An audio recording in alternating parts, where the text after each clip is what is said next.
بعد أحمد أيام مركنا كسر دويني قبل هذا كلمة ذكرنا نقطع سيد الله ونحرسته خديجة محمود يوسف وأي وضعهاين كوحدي وبري إن مروح وتشيلين إن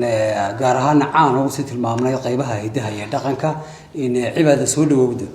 ودوها إنا لله وإنا إليه راجعون إنا لله وإنا إليه راجعون الله نحرسته خديجة محمود يوسف جنة فردوسة الله جيو جنة الرودة الله جيو إلهي وحنو قبرينا إنه جنة ديس فردوسة جيو كو حوها جنة كورابيو نحريستي سواسع إلهي بينو قبرينا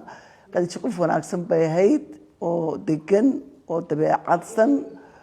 أو حوها هاي أنو هرت taariikhan kolkan ka sheekayo iskuulad baanu ahay dadkii mar la wada qoray baanu ahay 7 iyo 2 maqaan 7 iyo meelahaas ay ahayd iskuulad baanu ahay isku dadkii isla soo jaan qaaday baanu ahay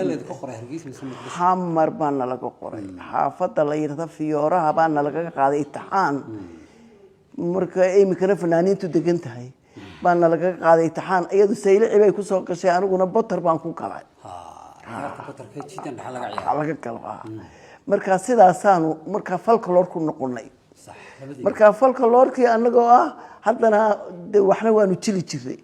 ayadu waliba hees baa u dheerayd waliba waxay dadka aad masraxa hormoodka uga akolka masraxa ay taagan tahay aad uga muuqday runtii kolka laga hadlo qof dadka caawiyay hayd qof dadka u roonbay hayd qof dabeecadsan bay hayd dadka aanay istiidin bay hayd qof iska waji furan bay hayd Allah u naxariisto awlaadeedii iyo macruufkeedii iyo odaygeedii bana Allah samiriga iimaan ka siiyo ilaahay waxaanu ka baryaynaa caruurteediina kuwa is haysta isu magaranaysa caawiya